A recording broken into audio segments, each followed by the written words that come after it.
Learn this, and you will never lose your calm again with anyone or anything. Vertical bar, 15 Stoic lessons, YouTube. What if calm wasn't just a feeling, but a discipline that you could train like a muscle? Could your power lie not in what you say, or do but in what you choose not to react to? What if the deepest form of control isn't about changing the world, but mastering how you respond to it? Welcome to the Stoic Today YouTube. Please take a moment of your precious time and generosity to click the subscribe button. Comment. Thank you very much. Please listen to the next great content. What if I told you that your peace has never been in other people's hands? Not in what they say, not in what they do, not even in how much they try to hurt you. The truth is, no one has ever truly made you angry.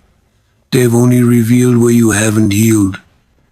Most people spend their lives reacting. They're emotional puppets pulled by strings they refuse to see. One comment ruins their day. One betrayal breaks their spirit. One misunderstanding turns into a war. But here's the Stoic truth. The world doesn't disturb you.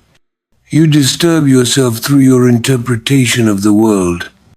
And if you could change that interpretation, if you could train your mind to see, pause, and choose differently, then nothing and no one could steal your calm again. This episode isn't about avoiding conflict. It's about rising above it. It's about learning how to master your reactions with such inner power that no insult penetrates, no chaos shakes you, and no person becomes your emotional master. So today, we walk through 15 Stoic lessons that will teach you how to never lose your calm again.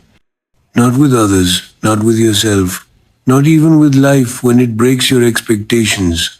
We begin with where anger comes from and why once you understand its root, its power disappears. 1. The origin of anger. Why do we get angry? Most people think it's because of what someone did. A lie, a betrayal, a disrespectful tone. But anger is rarely about the surface. It's almost never about what was said or done. Anger is a response to an expectation being broken.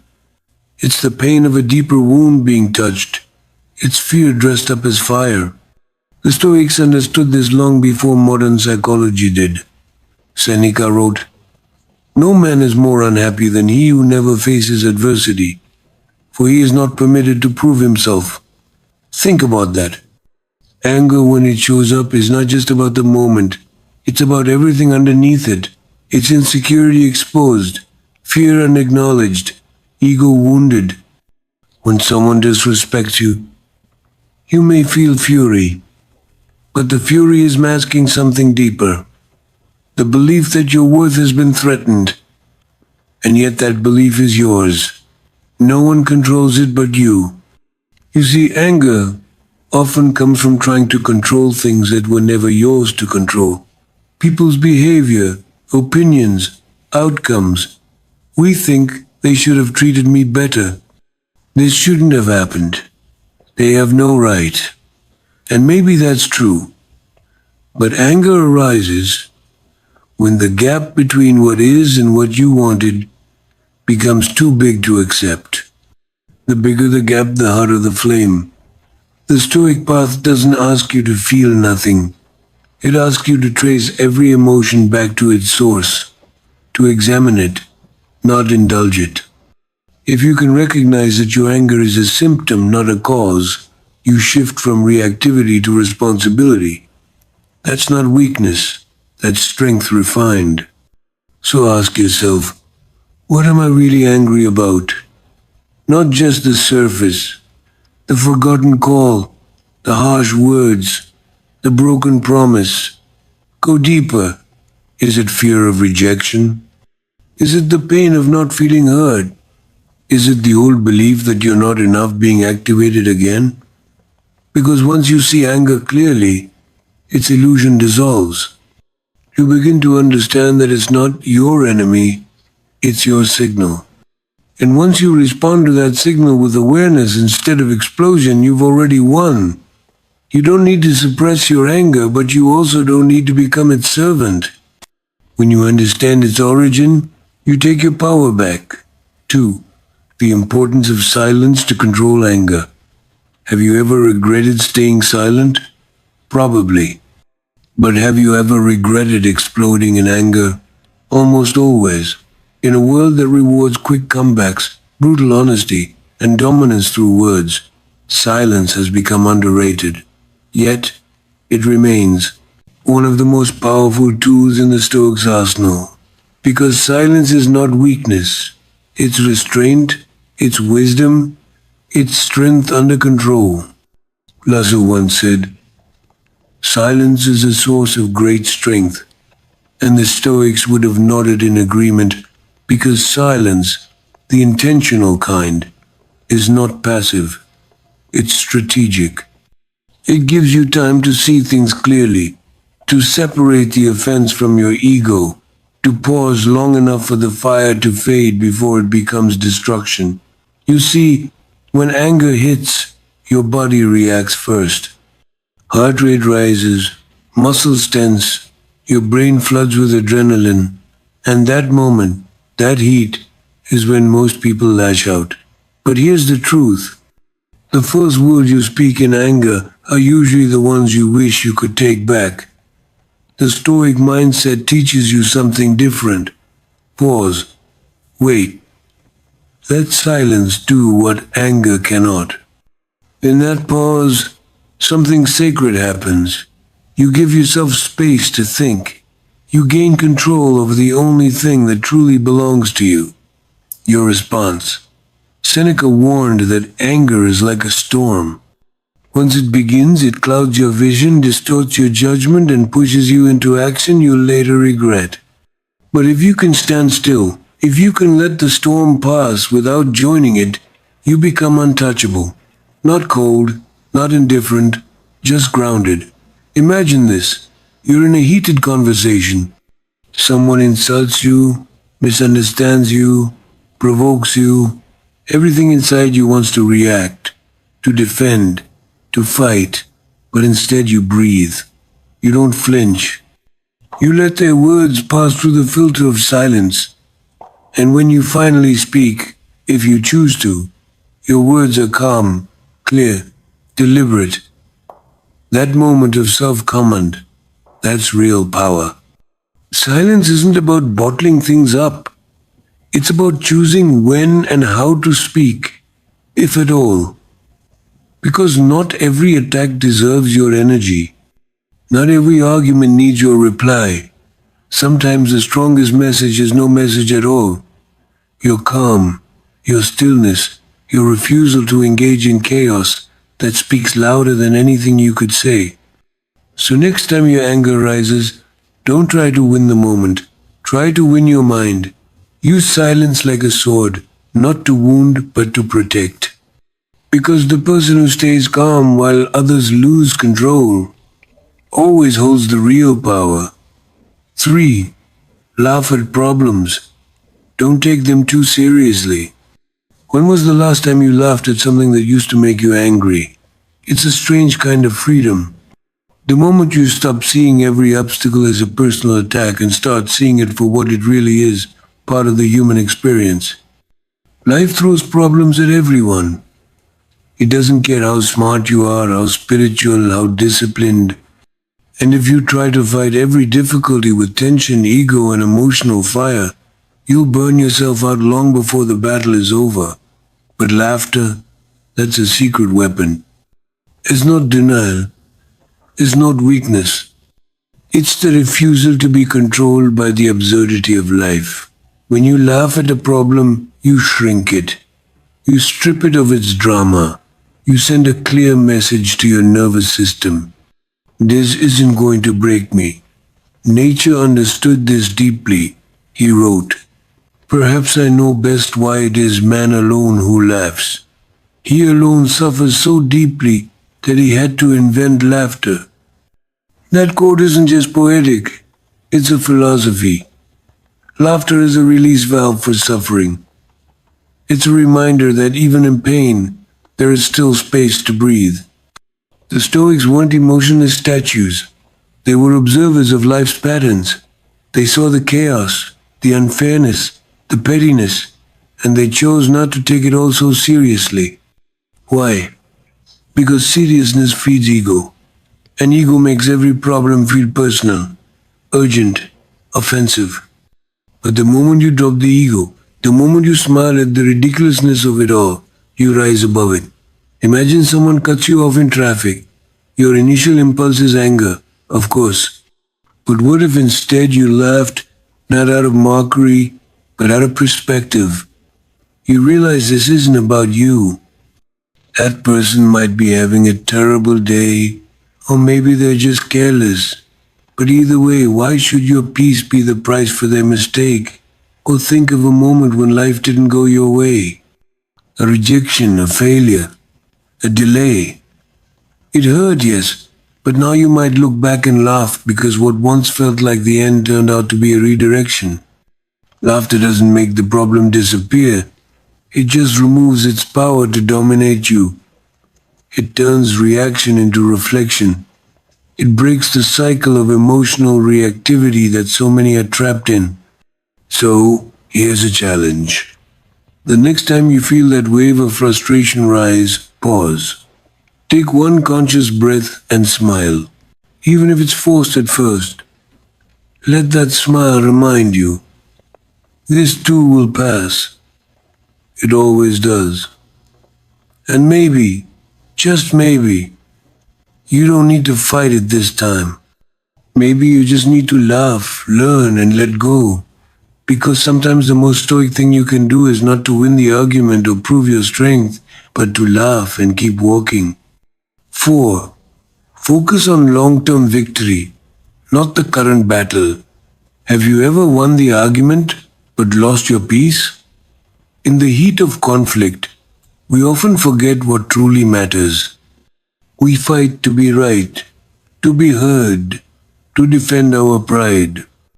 But Stoicism teaches a different kind of strength, the kind that looks beyond the immediate clash and asks, is this moment worth my inner calm?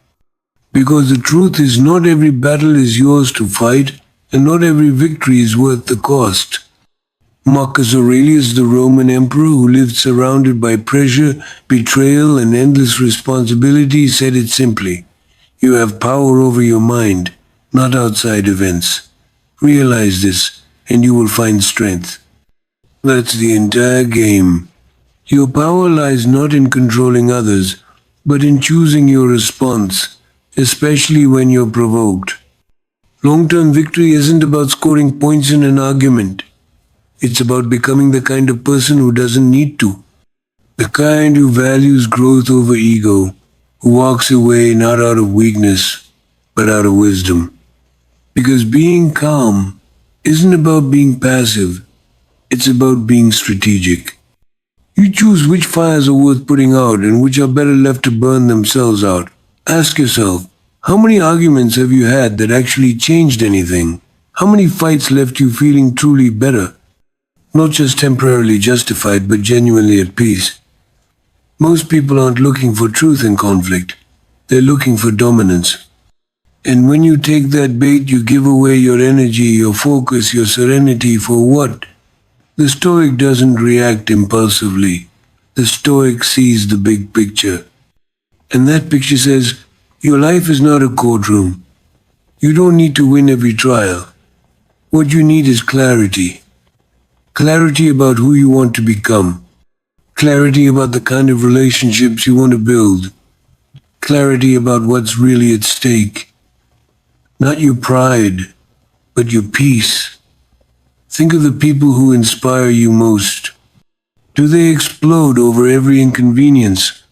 Do they lash out at every misunderstanding? Or do they respond with composure, with grounded presence, with the quiet confidence of someone who knows who they are? Because the truth is, the person who wins the moment often loses the mission. And your mission, your real mission, is to build a life that feels aligned, steady, and strong. A life that isn't thrown off course by every insult, every disagreement, every temptation to fight.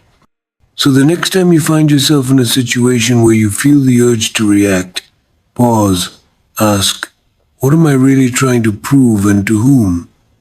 Then zoom out. Look beyond the heat of the moment.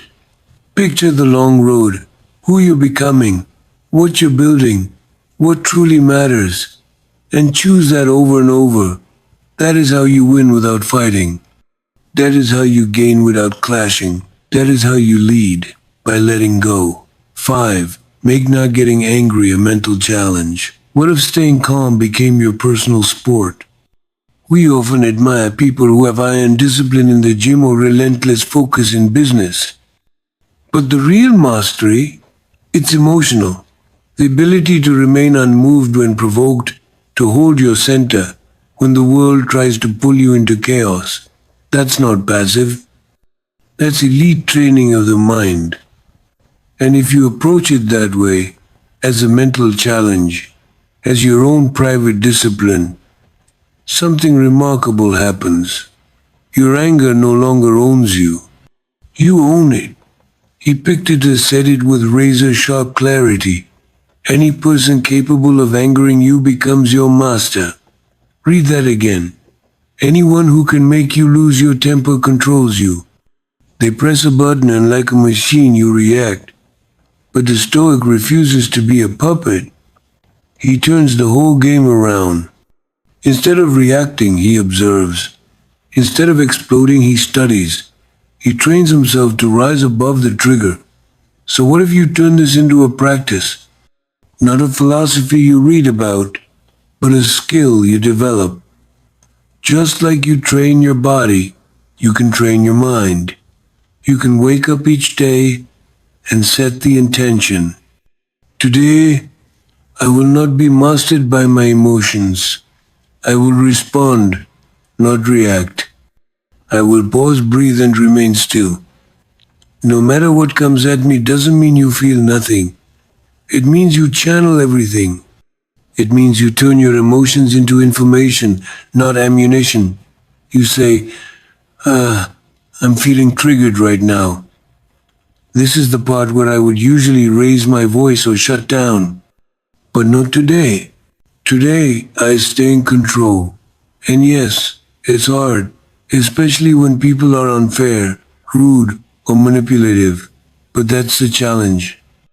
Not being calm when it's easy, but when it's justified to be angry, that's where real power lives. And here's the truth. Every time you choose calm over chaos, you build mental muscle. Every time you walk away instead of blowing up, you win. Not publicly, not with applause, but privately where it matters most, in your self-respect. Make it a game. Count how many times you don't react. Feel the pride in walking away with your integrity untouched. Know that while others are trapped in their own reactivity, you are rising above the noise, clear, focused, untouchable. Because emotional self-control isn't about becoming numb, it's about becoming free. 6. Accept the reality of life and people. Why do we suffer so much from what people say and do? It's not always their actions that hurt us the most. It's our expectations of who we thought they would be. We expect loyalty, and we get betrayal. We expect understanding, and we're met with judgment. We expect consistency, and we get confusion. But the problem isn't just them. The problem is that we keep expecting the world to follow our personal script. Stoicism teaches us something radical yet liberating. Accept what is not what you wish it to be, because the more you resist reality, the more it hurts. It's like trying to stop a river with your hands. The moment you let go and flow with what is, you begin to experience a different kind of peace, not because the world changed, but because you did. Socrates said, "Be kind, for everyone you meet is fighting a hard battle. That includes the people who frustrate you, the ones who ignore you, the ones who hurt you. Behind their behavior is often confusion, fear, or pain, just like yours. This isn't about excusing bad actions, but about understanding the limits of human nature. People can only operate from the level of awareness they've reached, and many haven't reached very far. So what happens when you accept that people will lie sometimes, that they'll act selfishly, that they won't always say thank you, won't always appreciate your effort, and won't always meet your expectations? At first, that idea may feel cold, but sit with it longer and you'll feel the heat of freedom. Because once you stop needing others to behave a certain way for you to be okay, you take your power back. Acceptance isn't the same as giving up. It's not about becoming numb or indifferent. It's about making peace with the limits of control. You cannot control who apologizes. You cannot control who sees your worth. You cannot control how someone responds to your truth. What you can control is whether or not you internalize it, whether or not you allow it to make you bitter, whether or not you carry it with you like a weight that was never yours to bear. And that shift from control to acceptance doesn't make you weaker.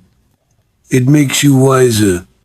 It allows you to stop wasting your energy on trying to fix everyone, to change people who don't want to change, to get closure from those who never gave you clarity. Instead, you focus inward. You grow in silence. You walk in peace. It's not resignation, it's realism. The Stoic looks at life as it is and still chooses to live with courage. Still chooses to treat people with kindness. Not because they deserve it, but because he does.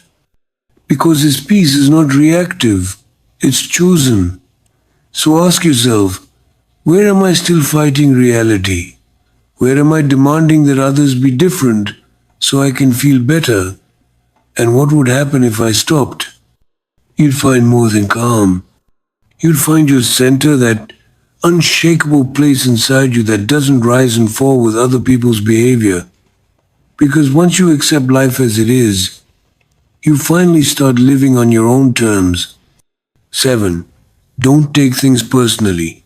How much pain in your life has come from assuming it was about you?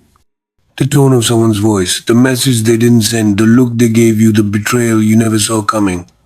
It's human to internalize, to take things too hard, to believe that if someone is rude, distant, or dismissive, it must mean something about you.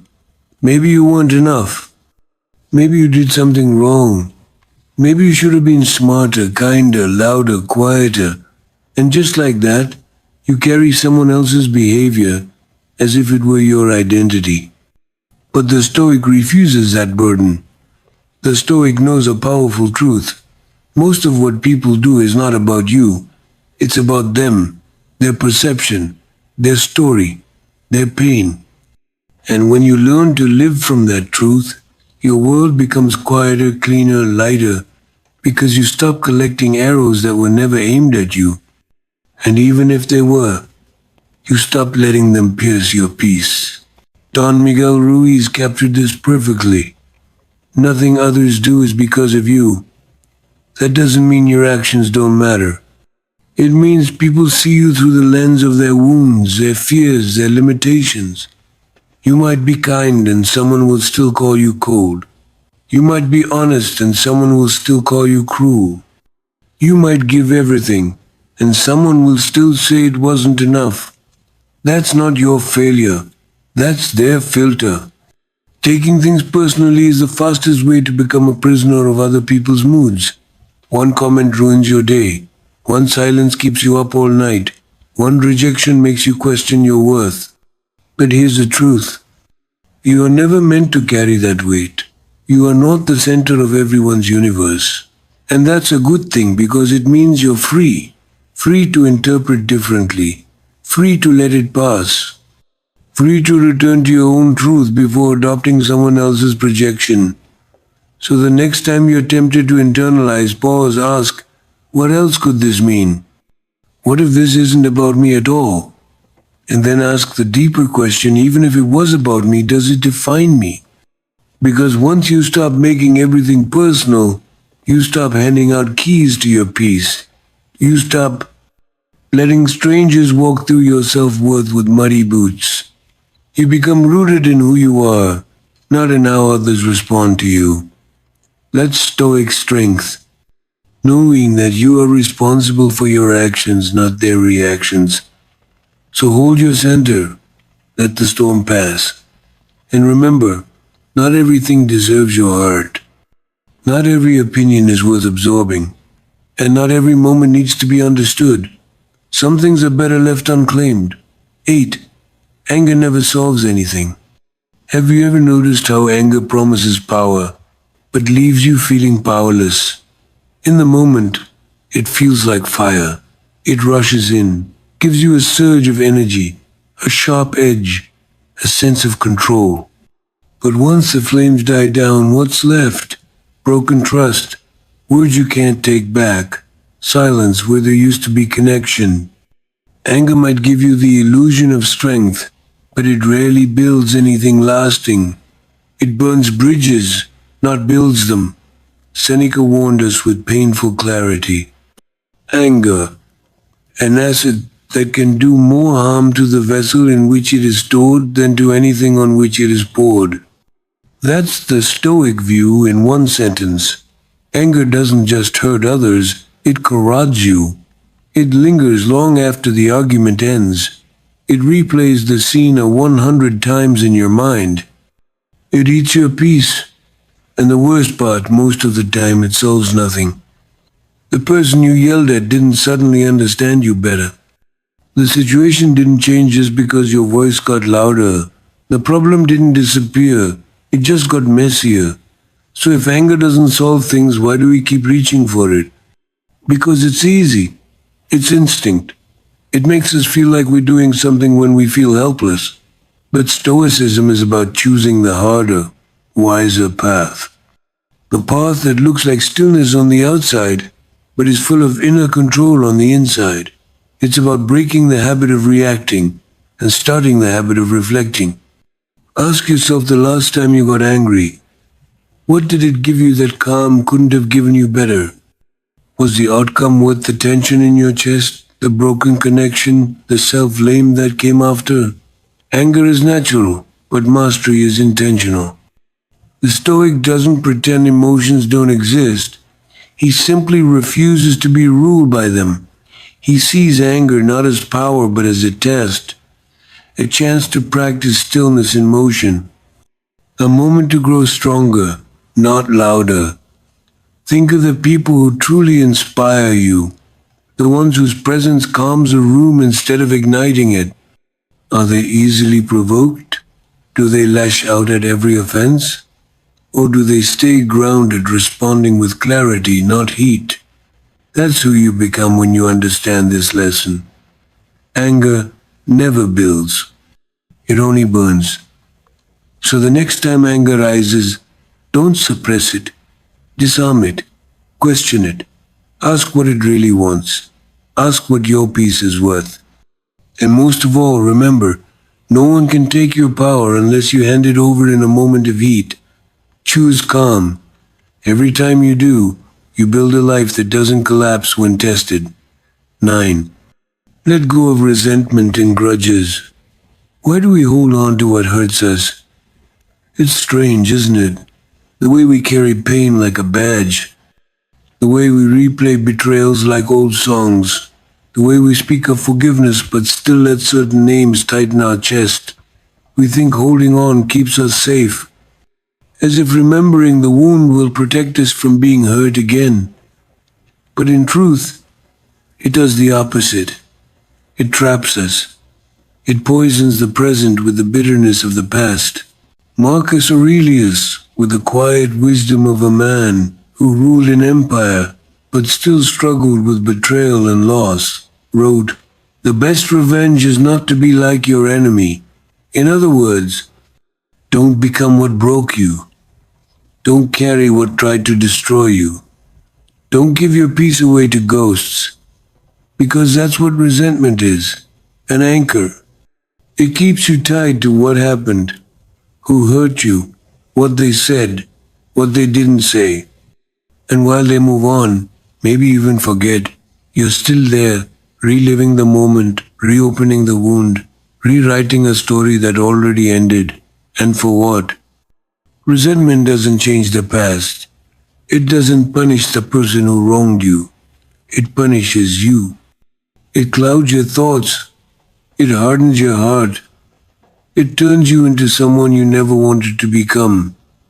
Defensive, guarded, and emotionally tired all the time. But forgiveness, not for them, but for you. That's different. That's not weakness. That's strength in its purest form.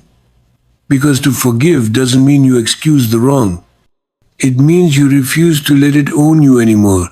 You set yourself free. You say, "This hurt me, but it will not define me." Letting go of a grudge is not about forgetting. It's about choosing peace over poison. It's about releasing the burden you've been carrying so long. You've forgotten how heavy it is. And sometimes that release is quiet. You don't have to announce it. You don't have to tell them. You just stop letting the past hijack your future.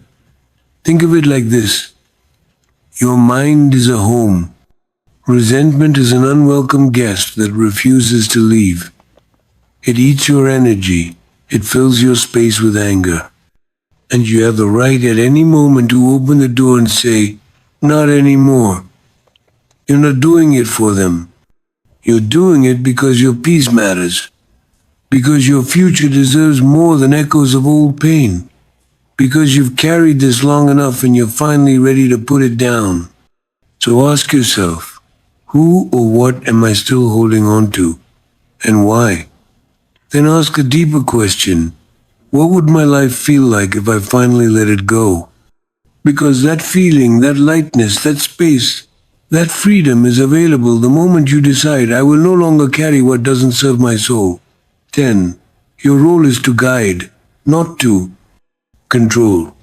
Why do we feel responsible for how others behave? We say we just want the best for them, that we're trying to help, that we see what they can't see. But somewhere underneath that is control, a quiet, desperate need to shape outcomes, correct behavior, or fix people who never asked to be fixed. And that need, no matter how well intentioned, becomes a source of constant tension. We try to control how someone talks to us, how they react, how they grow. We give advice not because they ask for it, but because we want to manage the risk of being hurt, disappointed, or misunderstood again. But control is exhausting and worse. It's ineffective because people don't change when you push them. They change when they're ready. Your pressure won't awaken them. It will only push them further away. Lasu understood this deeply. He wrote, "A leader is best when people barely know he exists." Real influence doesn't come from force. It comes from presence, from the quiet example of someone who lives what they believe, who embodies wisdom without preaching it, who shows the way without needing to be followed. The Stoics teach us to let go of what we cannot control, and other people's behavior, decisions, reactions. They've always been outside your control. What you can guide is yourself, your integrity, your clarity, your consistency. And in doing so, you become a mirror, one that reflects back what's possible, not what's demanded. Letting go of control doesn't mean giving up on people. It means giving up the illusion that your peace depends on them. It means stepping back without shutting down. It means choosing influence over interference. You support without suffocating. You speak without dictating. You love without needing to be obeyed. So the next time you feel that urge to correct, to lecture, to convince, pause, ask, is this about them or is this about my discomfort with uncertainty? And then remind yourself, my role is not to control. My role is to stay grounded, to act with wisdom, and to lead by being, not by forcing. Ironically, the less you try to control others, the more impact you have because people don't remember what you demanded. They remember how they felt around you. Calm, seen, free, and that feeling. That's what opens hearts. That's what changes lives. 11. Apply the ACD model to reframe how you interpret events. Awareness, control, direction. What if your emotional pain isn't coming from what happened, but from how you interpreted what happened? This is the turning point, the place where Stoicism moves from theory into transformation. Because most people believe their emotions are automatic, uncontrollable. Someone insults them, they feel anger. Someone ignores them, they feel rejection. Life goes off course, they feel despair. But what if between what happens and how you feel, there's a space, and what you do in that space is everything? Carl Jung once wrote, "It all depends on how we look at things and not how they are in themselves." That's the entire essence of the ACD model. Awareness, control, direction. When you apply it, you stop being a passive receiver of life's chaos and start becoming the conscious author of your experience. Awareness is the first step. You catch the moment your emotion begins to rise. Maybe it's tension in your chest. Maybe it's the tight jaw. Maybe it's the story you start telling yourself. They disrespected me. I'm not appreciated. This always happens to me. The moment you become aware, you create space. Space to choose something different. Then comes control, not of the world but of yourself. You can't stop people from being rude. You can't stop life from testing you. But you can control what lens you put on. You can challenge the automatic thought. What else could this mean? Am I projecting? Is this really personal, or is it just familiar pain being triggered? And finally, direction. The ability to take that awareness and that inner control and point it towards something productive. Instead of spiraling into anger, you redirect toward patience. Instead of collapsing into hurt, you direct it into clarity. Instead of punishing others, you use the moment to strengthen your boundaries, not out of bitterness, but out of self-respect. This is not denial. This is emotional alchemy. You take the raw material of experience, even the painful ones, and reshape them into wisdom, into growth, into calm. But it takes practice. It takes slowing down enough to notice your thoughts before they become actions. It takes humility to question your own perception. And most of all, it takes courage. The courage to stop blaming the world and start owning your power. Because once you apply the ACD model consistently, you no longer fear other people's moods. You no longer dread unexpected chaos. You face life with calm readiness, knowing that whatever happens outside, you've trained your mind to respond from the inside. And that shift, that's emotional freedom. That's what makes you unstoppable. 12. Promote solution and compromise. What's more important to you, being right or being at peace? It's easy to get caught up in arguments, to dig in your heels, to defend your position, your pride, your perspective. We all want to be understood. But here's the quiet truth most people miss. The more you fight to win every conflict, the more you lose the connection that actually matters. The Stoics didn't argue to dominate. They spoke to clarify. They didn't debate to destroy. They listened to understand because they knew something powerful. Anger separates, but wisdom builds bridges. Epictetus captured it simply. We have 2 ears and 1 mouth, so that we can listen twice as much as we speak. That's not just a clever quote. It's a principle. Most people don't listen to understand. They listen to reload. They're not seeking common ground.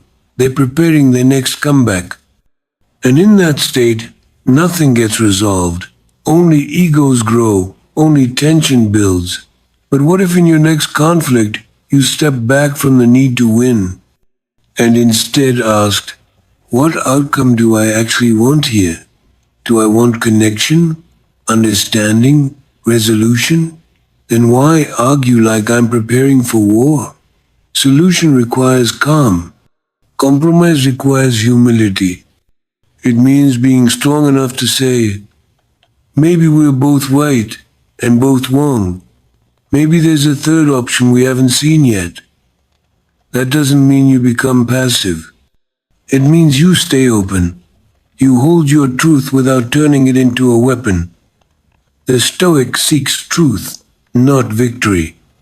They let go of petty arguments not because they can't fight, but because their energy is too valuable to waste on what doesn't elevate. They understand that every disagreement is an opportunity to sharpen the mind, to strengthen the relationship, or to walk away in peace, not in pieces.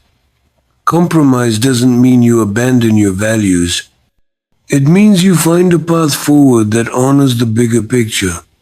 And sometimes that path means saying, let's find a solution that works not just for me, but for us. Because when you choose solution over ego, something powerful happens. You stop burning bridges you'll later need. You stop creating silence where understanding could have grown. You stop punishing people for being imperfect, just like you. So the next time conflict arises, try this. Breathe. Listen longer. Speak softer. Ask better questions. Look for the outcome, not the knockout. And remember, your calm isn't just your protection, it's your leverage. 13. Be aware of what happens in your body. What if your body knows you're angry before your mind even catches up? We often think emotions begin in the brain with thoughts, stories, interpretations. But more often they begin in the body. A tightening in the chest, a clenching of the jaw, shallow breath, sweaty palms, a knot in the stomach. These are not random. They're signals, alarms. Your body is trying to tell you something long before your mouth speaks or your mind reacts. Alan Watts said it beautifully. The body does not lie. And the Stoics would agree because one of the keys to mastering anger is catching it before it becomes verbal, before it explodes, before it does damage you can't take back. The truth is, your nervous system reacts faster than your conscious awareness. That moment when someone says something triggering, your body responds immediately. And if you've trained yourself to ignore those signals, if you've been taught to suppress, to distract, to numb, then you lose the chance to intervene. You lose the opportunity to pause, breathe, observe, and choose. That's what emotional mastery is. It's not pretending to feel nothing. It's noticing the feeling early enough to redirect it. It's sensing the surge and saying, I know this pattern. I've seen this before. And this time, I will respond, not react. Your body is a compass. It tells you when you're stepping into old wounds. It tells you when boundaries are being crossed. It tells you when the inner child feels threatened, but only if you're listening. Only if you slow down. Only if you have the courage to feel what you've been trained to avoid. So start paying attention. The next time your heart rate rises, pause. The next time your fists clench, ask what you're holding on to. The next time your breath shortens, take one deep inhale and ask what's really happening here. Because sometimes, a single breath between the stimulus and the reaction is the difference between damage and growth, between regret and maturity, between an old pattern and a new choice. Stoicism isn't about being detached from your body. It's about being deeply in tune with it, using its wisdom as your early warning system, as your signal to ground yourself before the storm arrives. So train yourself to listen not just to others, not just to thoughts, but to your nervous system, to the way your emotions rise, pulse, and move. Because your body remembers everything, even the things your mind tries to forget. And when you learn to listen without judgment, you learn to lead yourself through anything. 14. Be selective with who deserves your attention. Why do we waste our peace on people who haven't earned our energy? There's a deep lesson the Stoics understood, one that most people never learn. Not everyone deserves access to your emotional world. Not every opinion matters. Not every insult is worth responding to. Not every conflict deserves your participation. But the moment you start reacting to everything, you start losing yourself in things that don't matter. Seneca gave this simple yet profound reminder. Associate with people who are likely to improve you, not people who entertain you, not people who flatter you, people who elevate you, who challenge you with respect, who speak with honesty, who bring you back to yourself, not away from it. Because every conversation you engage in, every response you give, every moment of attention you offer is a transaction. You're trading your time, your clarity, your emotional presence. So the question becomes, is this a worthy trade? The person who insults you online, do they deserve your reaction? The coworker who thrives on drama, do they deserve your inner peace? The stranger who cuts you off in traffic, do they really get to dictate your mood? When you react to everything, you're not defending your honor. You're handing your emotional power to people who haven't earned the right to influence you. And over time, this becomes a habit. You become a puppet, constantly pulled by the energy of others, constantly distracted, constantly depleted. But here's the alternative. Emotional selectivity. The conscious decision to choose your battles and, more importantly, to choose your silences. Because sometimes silence is not weakness, it's wisdom. It's saying, I don't need to fight every fire, I just need to stop fueling it. Being selective doesn't mean being cold or distant. It means valuing your focus. It means understanding that your attention is a precious resource, not something you hand out freely to every provocation. It means realizing that calm is your responsibility and chaos is a choice. So how do you start? You begin by observing, noticing the people, situations, and triggers that pull you into unnecessary emotional noise. And then you pause, you breathe, you ask, does this deserve me? And if the answer is no, you let it pass. You protect your peace the same way you protect your home.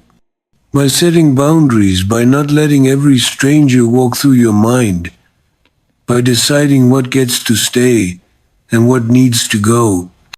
And the result, you become grounded, centered, less reactive, more powerful, because the person who controls where they place their attention controls their reality. 15. Use gratitude as a tool against anger. What if the antidote to your anger isn't more control, but more appreciation? Anger thrives in a mind focused on what's missing, what's unfair, what should have been. It feeds on expectations unmet and outcomes undesired. But gratitude, true practice gratitude, shifts the entire frame. It turns your attention away from what went wrong and brings it back to what's still right. Marcus Aurelius, facing war, betrayal, illness, and the burdens of empire, wrote, don't hanker after what you don't have. Instead, fix your attentions on the finest and best that you have and imagine how much you'd long for these if they weren't in your possession. That's the Stoic way. Not blind positivity, not forced smiles, but the discipline of appreciation, the power to focus on what remains even when the storm rages. You see, anger clouds your vision. It narrows your awareness to one thing, the offense, the injustice, the disrespect.